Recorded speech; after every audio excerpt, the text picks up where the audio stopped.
最近越来越热了，有点吃不进去饭。每年这个时候都是靠一碗过水面再拌点牛肉酱挺过来的。然后我前2天在家意外统悟出一个巨好吃的牛肉酱配方。今年买了50斤牛肉，打算在家批量生产一下。这个酱要想好吃啊，很重要一点是肉的切丁不能绞馅。但对于活驴来说，刀工永远是一道无法跨越的鸿沟。你瞅这个爹，我都急死了，但我不敢催他。就他拿刀这个姿势，我生怕他一使劲把手指头先别折了。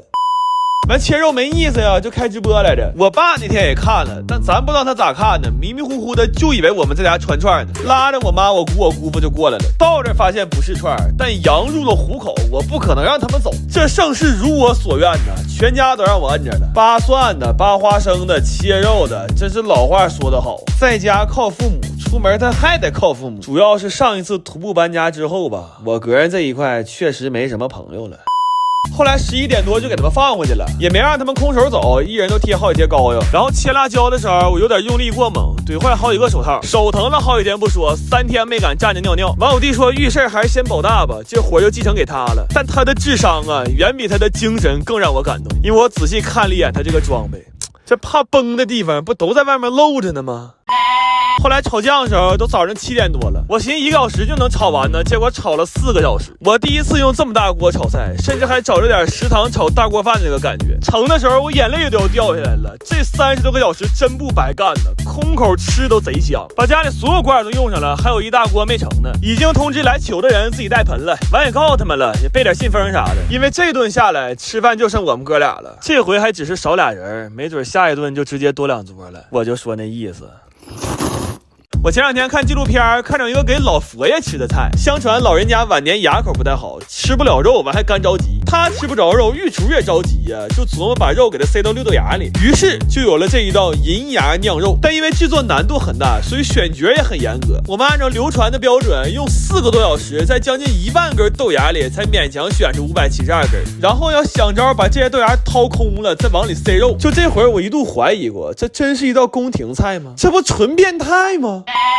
后来掏这500多根豆芽，算彻底给我们掏哭了，就跟张飞绣花似的，有劲儿根本使不出来，而且没有任何好办法，就只能用缝衣服的针一点一点顶出来。最崩溃的是，眼看就要顶穿了，结果在最后1/3的时候给顶漏了。问题这还是个大概率事件，我中间还试过针灸针，但是没等给豆芽扎穿呢，先给手指头扎穿了。这活干得太暴躁了，这也就家里是个露台，这要是个天台，明天早上吃晚饭都得少俩。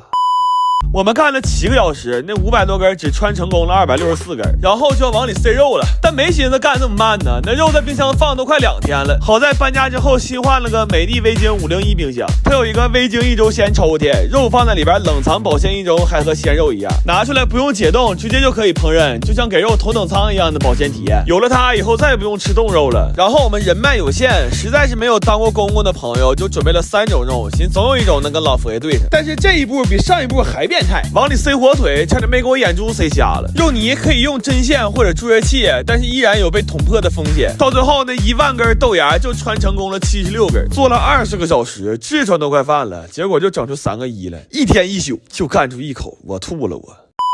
至于口味吧，我只能说它不愧是一道宫廷菜，我等凡人根本尝不出其中的美味。简单来说就是没味，就感觉干了20多个小时，完全干了个寂寞。这一宿干的可太窝囊了，全程连大气儿都不敢喘，好像没给我们憋死。看来文熬确实不太适合我们，以后还得是武熬。我最近不是做了好多自制的东西吗？但是翻车的太多了，我怀疑这个房子 Wind Water 不行，所以密谋了好久，决定搬个新家。但是这仨活爹搬家公司怕碎，多数都不接，路程其实就10几公里，我决定拿手推车给他推过去，就当团建的。完怕路上饿，还做了不少蛋堡，肉馅放的这个乌江千盐榨菜，升级减盐30%，提味增鲜，老人小孩都能放心吃。然后我们现在住这个房子吧，是6楼的楼梯房，这仨爹加起来得有500多斤，完还没个拎手。下楼下了6个小时，我上一次因为下楼直不起腰，还是在7年前，那年我他妈下了个泰山。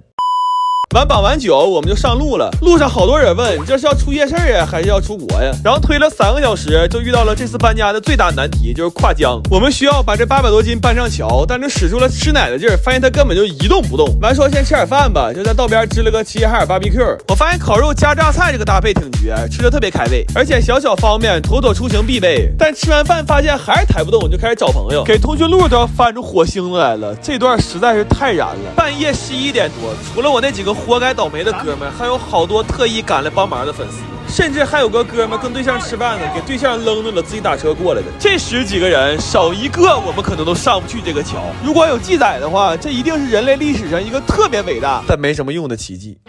后来感谢了各位爸爸，但余生的路我们还得自己走。有个哥们给留了个拖车绳，这算救了大命了。过桥的时候，上坡就拖着走，下坡就推着走。虽然中间推车抛锚了几次，但还算顺利。然后就一直那么走啊走啊走啊，感觉这一宿给身高磨没2厘米。后来遇着个出来晨跑的大爷，他说：“你们这是要去西藏吗？”我心说西藏在哪儿我是不知道了，但西天可能是越来越近了。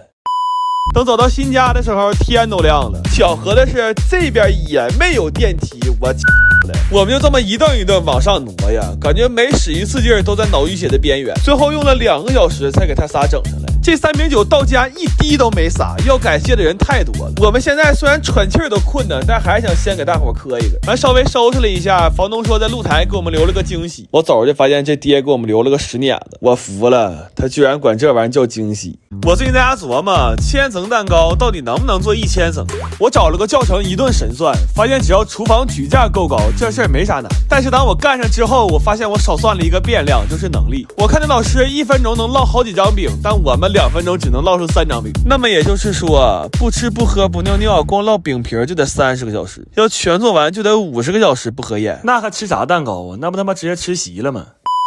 后来就决定干到明天早上新突突，看看到底能干出多少层。完干的着急，就决定不夹馅了。我们给榴莲都吃了，好家伙，第3天打嗝还反味呢。然后分了2个转台抹奶油，寻最后再合一起，这样能快点。他俩干的吧，还像那么回事儿，但我俩干这个怎么看怎么跟小胖连线啊。这也就是自己家吃，这要出去卖去，别说给钱了，都能给我2个大逼斗。后来我俩实在不招人待见，就打奶油去了，打了一宿，越打越上头，早上胳膊都不一边粗了。当时直播间还有人计时呢，打一盒奶油大概3-4分钟，我弟都看懵了。他说别人打奶油用的都是大臂发力，咱家不是啊，咱家全靠2臂。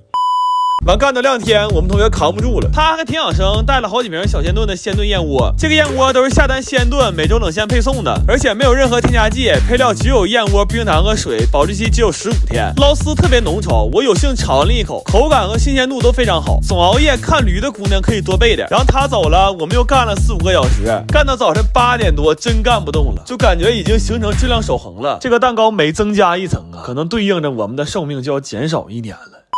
最后这俩加起来也就将近400层，干了20个小时才干这么高。我最开始居然还考虑过举架不够怎么办，我可真幽默。我对这个世界最后的善意就是没把他俩合起来，这玩意儿你说不切开谁能分清它是地雷还是千层？不过我算了一下，要准备的好，2天1宿是完全有可能干出一个真正的1000层蛋糕的。我打算缓1个月再挑战一次，但最近肯定是不可能了。这点玩意儿打包了30多盒，我们吃了2天，第3天这个奶油味和榴莲味一起反上来的，我太让人纯醉了。我前2天种草了一个榨油机，按那个卖家说的，这种古法笨榨的花生油吃着健康，炒菜还特别香。我寻思榨完可以给全家都分点呀，所以我一气买了30斤花生米。那炒花生的时候屋里得有40度，我感觉我们都要比花生先熟了。这机器我们也没使明白，鼓出了2个小时才鼓出这么多，完了还全是渣子，就感觉古法笨榨呀，我们就占了个笨。完家里没有酒精，这酒精灯里就点的这泡油，但点这玩意儿好像给我点1氧化碳中毒了。当时很多事儿我现在都没印象了。我姐提了个气管子给我弟打烊，我到现在没想明白为啥。后来剩的那29斤半，我们就琢磨拿石磨给它磨成花生酱，但是这一下就多个大火。我们试了很多办法，发现还是一粒一粒拔最快，但这桌子上起码得有2万粒，这活实在是太让人绝望了，根本看不到尽头。后来我姐都要弃我们而去了，出门之前还人工磨个皮。她说这是她最新被种草的秘密武器 AKF 的散粉，这粉老细了，还很贴合肤色，上脸很自然，秒磨皮，上妆一整天都不带脱的。关键是在实惠 APP 买直接3折，才花20多，点评论区还能领188现金，老划算了。但他走了，我们还得接着扒呀。就这画面在电视上看着，都得以为我们接受劳动改造呢。后来就爱咋地吧，我们拿花生米出去社交去了，车里坐不下了，就把大驴先留家磨着了。完开饭店的哥们非常热情，非要留我们吃一顿。我们当时心里惦记着大驴呀，是1万个不愿意啊，但是社会上的人情世故他没办法。我们坐在那如坐针毡呢。后来看了会儿他直播拉磨，才解压了不少。完赶得也巧，他磨差不多了，我们也回来了。该说不说的，他磨这个花生酱是真好。我发现拉磨这个事儿他确实有天赋。我仨决定以后不拖他后腿了，拉磨这活就让他个人干了。碗还剩了点花生，就连之前剩的芝麻一起做酥糖了。DR 自己磨了一宿的花生酱，我们必须得重视啊！拿它做了一个超大锅的海鲜砂锅粥。这一天一宿啊，花生油未遂，花生酱还给吃没了。从520干到521啊，难以想象啊！520这么好的日子一宿不睡，居然是因为拉磨。我掐了。